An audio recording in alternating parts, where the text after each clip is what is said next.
Hi and a very good day. So for this video session, I will continue to show to you Box Jenkins model estimation and validation by using eViews. But for this video, I will specifically show you on how to generate equation for seasonal ARIMA. Alright. Okay, so let's take a look at this data set. Alright. So as we can see here, there is a seasonal component in our data series as they have the same pattern at the same time. So suppose that I check here. This is for M12. So every December, and then this around at the end of each year they have the same period. At the same period they have the same pattern, right? So how to generate seasonal ARIMA here? First of all, what happen if we perform the first we generate the seasonal differencing.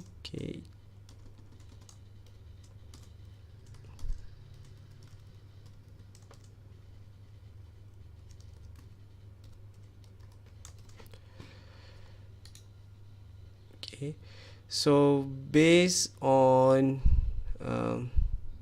seasonal differencing here, as we can see here, there is a significant spike at lag 12 for ECF, and it seems there is a wave-like pattern. Is it stationary? Let's go take a look at ADF. It already stationary, but we might want to consider to add seasonal AR, seasonal MA, AR and MA to our data series, right? So let's take a look at the coloregram. So I will say that we might need the we might need the non-seasonal differencing for this data set, right? So when we check the non-seasonal differencing for this data set, the first difference, all right, this is how we'll read the SARIMA model. So is there any significant spike at lag 12? Alright, so there is significant spike at ACF and PACF. So means for PACF we will add SAR1. For ACF we will add SMA1. And then alright, here we might consider to add SAR2, and then SMA. Salah lah.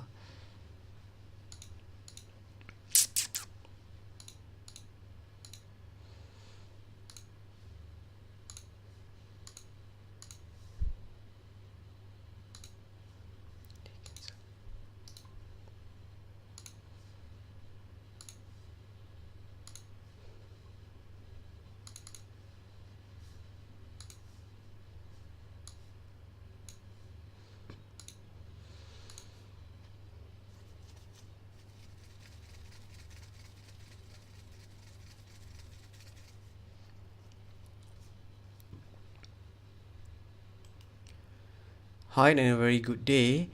So for this video, I will continue to show to you on how to do Box Jenkins model estimation and validation by using eViews.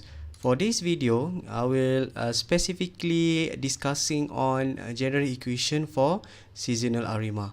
Right, so let's take a look at the data set here. This is the palm oil production.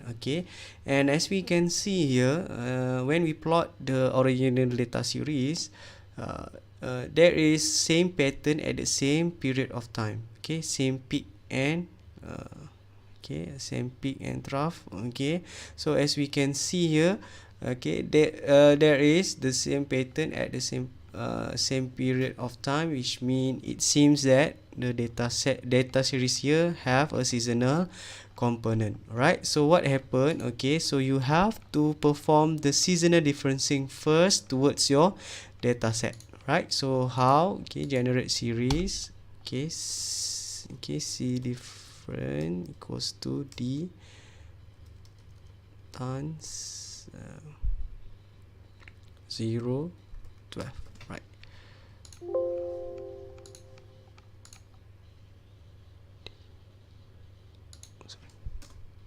right, be careful. Right, so C different D times. Right, okay, 0 here, we don't perform the non-seasonal different yet. Right, okay, so as we can see here, after we perform the seasonal differencing, alright, now the data series seems that okay, it's still not stationary. Okay, it seems that it's still not stationary if we plot the graph. Right, yes, okay, it seems it's just stationary. But what if we consider to perform non-seasonal differencing after we perform seasonal differencing? Okay, you can check, okay, at level, and if you perform, okay, this differencing, if you perform at the generated seasonal differencing data set here, okay, is actually first different for non-seasonal differencing. Okay, so what we have here, alright, so here is, if we perform the non-seasonal differencing, our parallelogram will turn into this.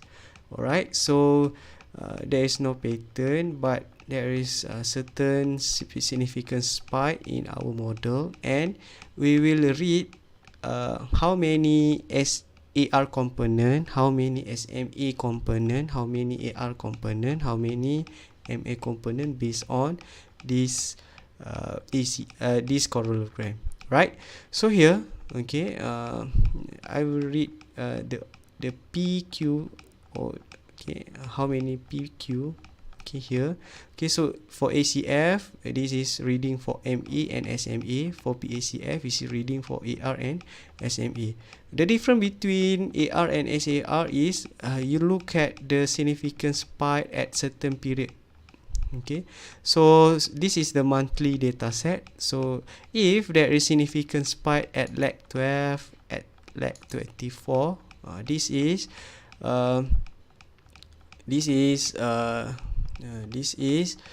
signs that you need to put SAR 12, and SAR 24 in the model. And also, in addition, you also need to add SME 12 and SME 24 in the equation. Right, how many AR?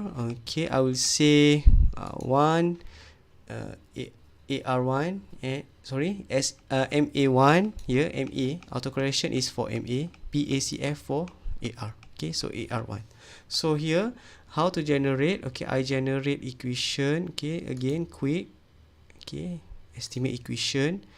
Okay, now D, alright, the original data series, and because this is already, okay, this is for the first okay, I perform seasonal differencing and also non-seasonal differencing, so I will put 1 for non-seasonal and 12 for seasonal differencing. Right, this is how you define. If you don't perform the non-seasonal differencing, just leave it as 0. Right, so C, okay, and then I add AR1, okay, SAR 12, SAR 24, okay, and then MA1, SMA 12, and SMA 24. Right, this is how you define the Sarima model in EViews. Right, so this is make sure that you put a correct order here. Okay, Okay, and all for this demonstration I also use all of this observation. Okay, I don't divide the sample into estimation and evaluation, and you always can do that by simply you can specify the period here, right, in case that we divide the estimation and evaluation period, right? So click OK, and this is basically the Sarima model for our data series. Alright, okay, so I'll freeze and save it as model 1. Right, oh, because already have, so name, right, model 1. Okay, and then suppose that just for a demonstration, suppose that I just want to add one SAR. Okay, right, so I freeze and I name it as model 2. Right, okay. Okay, so compare again, right? Okay, so here you have to be very careful, right, to read the dependent variable here. Okay, suppose that this will determine your D, small d and the capital D. Alright, if here is 0, so means that your small d is equals to 0, while your capital D is equals to 12, right? Okay, even though that we put SAR 12 and SAR 24 here in a general equation, okay, we just put 2, 1 in the general equation, okay. But for this purpose of model estimation, you need to put 12 and 24, right, for SAR and SMA.